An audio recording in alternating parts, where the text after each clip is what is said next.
Hello, everyone. It's Ryan Nico right here with the one and only Coach JB, Jonathan Banks, IBO champion of the world. However, I find that you are very humble and you say you're just a coach. Can you explain that? Well, you could say coach, teacher, however you want to describe it, but that's what I am. I want to. The goal is always to put the spotlight on the fighters. Got it. And if I am any good at what I do will speak through the fighters. Their actions will speak through.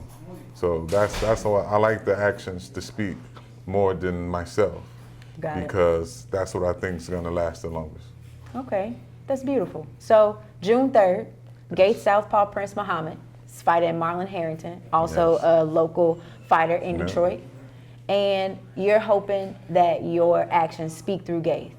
Do you believe that that's going to happen? I mean, that's the reason we train. That's the reason we work hard. We believe that everything we do in the gym is going to tell a story in the ring and result in a victory.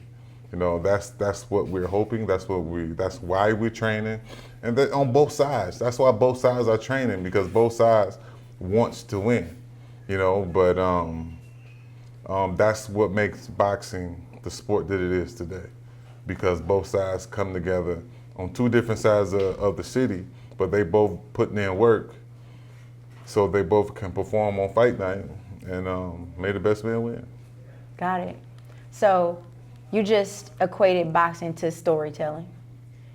You talk about the end result being the victory, but how do you want the in-between part to play out? Or is that something left to be seen? I mean, the in-between part, that's the work. The boxing. That's the work.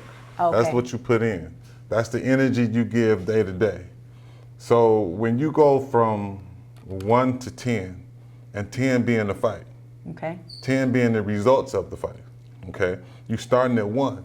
All in between is you using the bathroom, taking a shower, brushing your teeth, going to the gym every day, getting stuck in traffic. One day you might be late, one day you might not. You got to go to bed early because you got to get up extra early. All that's in between there. And it's all for that one end result. That's why, to me, boxing is so special. Because you could do something for 3 months, and it all boils down to the results of one night. And that one night, once most people win that one night, they say they want to thank everybody. It's been a hard journey. That's the journey that they're speaking about. Got it. But we only see it, the fans only see the one night. We have to go through the journey. And that's why, to me, boxing is so special. To me, it's #1 best sport in the world. Same for me. Good. I'm new to the game. I've been involved for almost 2 years, but I've absolutely loved it. It's been a little over 20 for me, but. Got it. Yeah. So I'm looking at a vet in the game, huh? IBO world champ say, a little over 20. Okay, so fighting June 3rd at Little Caesars Arena. Little Caesars Arena. How does that resonate with you as a Detroiter, born and raised 313 Motown, right. Native? It results as almost like a fan for me, because I'm a fan of the sport, #1. And to be fighting in Detroit, to having a fighter fighting in Detroit, especially at Little Caesars Arena, because we not even, a couple hundred feet away from the original Joe Louis Arena.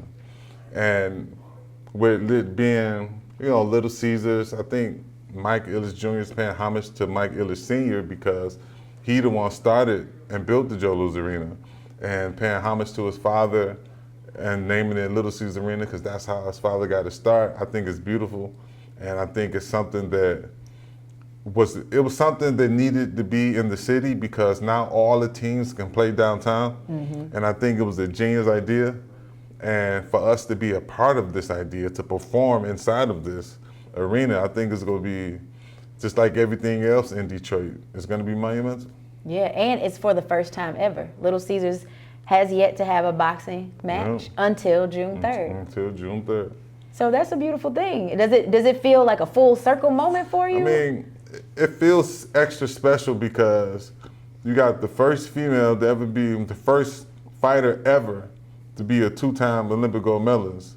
And now they should stay fighting. And this is the first fight ever in the Little Caesars Arena. So there's a lot of firsts here. Right. You know, so I think it's good for the city, but most importantly, I think it's good for the young people to actually see that girl from Flint, guys from Detroit, from the inner city, is being able to perform on a high stage. To me personally, like when I first saw Tommy Hearns on TV, I can't tell you how excited I was, knowing that he was from Detroit. You know what I'm saying? Right. So when I used to watch old tapes with Joe Louis, I watched it mainly because I knew Joe Louis was representing Detroit. So it was always a special moment. I think this could be just as special for someone at home that's going to be watching. All right, well, that's a beautiful thing. I look forward to seeing you on June 3rd. Is there anything else that you want to say to the people of Detroit, to the boxing fans of Detroit, to the coaches out there?